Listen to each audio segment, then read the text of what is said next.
Ассаламағалейкум. Менің есімім Зигер Владимир Райангольдович. Қарағанды қаласы Шет ауданының тумасы болам. Қазақшаны қазақ тілінде сөйлегенім ол бала күннен ортама қарай ауылдық жерде өстім. Мен өз көзіммен көрген бір оқиғаны айтып берейін қысқаша. Ауылда бір әжеміз үйрек балапан басып шығарады.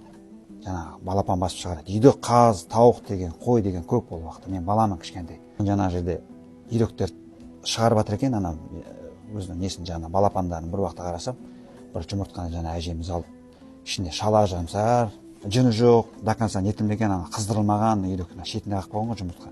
Сондай балапанды, балапанды ана кісі алады да, әже сыртын аршып, омырауына қойына сабалады. Содан бір-екі күн қойында жүреді. Сосын мен көремін ғой, ылғи жанында жүремін, көмектесемін. Кішкентаймын ғой, балапан қайырамыз, қазы бақып береміз. Сол кезде байқаймын, бір-екі күн қойында жүрді, кейіннен балапанды, үйректің балапанын қоя берді да, тобына қосты үйрегіне өзіне. Ойласам, не дейді екен десем, сөйтсем, енді ол Құдай оған берді ғой өмірді. Енді ана жерде лақтырып та жіберуге болатын еді, өйткені жыны жоқ, несі жоқ, өзі ашылмаған, өлейін деп жатқан үйрек қой, балапан.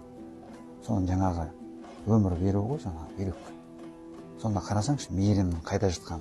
Ел деген біз сияқты адамдардан құралады деп ойлаймын. Бұл ертең адамға құндылық болмаса, өзінің тілін білмесе, ол зомби сияқты жүре береді. Ешқандай пайдасы жоқ ешкімге. Өзім енді Қазақстанның көк аспанның астында өмір сүріп жатқаныма Аллаға мыңда шүкір. Өйткені өзі қазақи құндылық керемет ел ғой негізі. Соны мынау Қазақстанда тұратын басқа ұлт өкілдеріне де айтатыным, жалпы өзіміздің бауырларымызға бәрін айтатыным,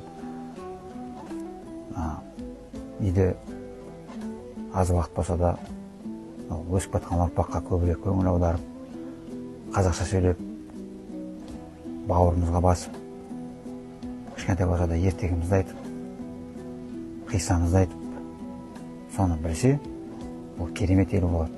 Өйткені әлем ертеңде тоқтамайды ғой, мұның әлемнің жалғасы бар. Ертең Қазақстанның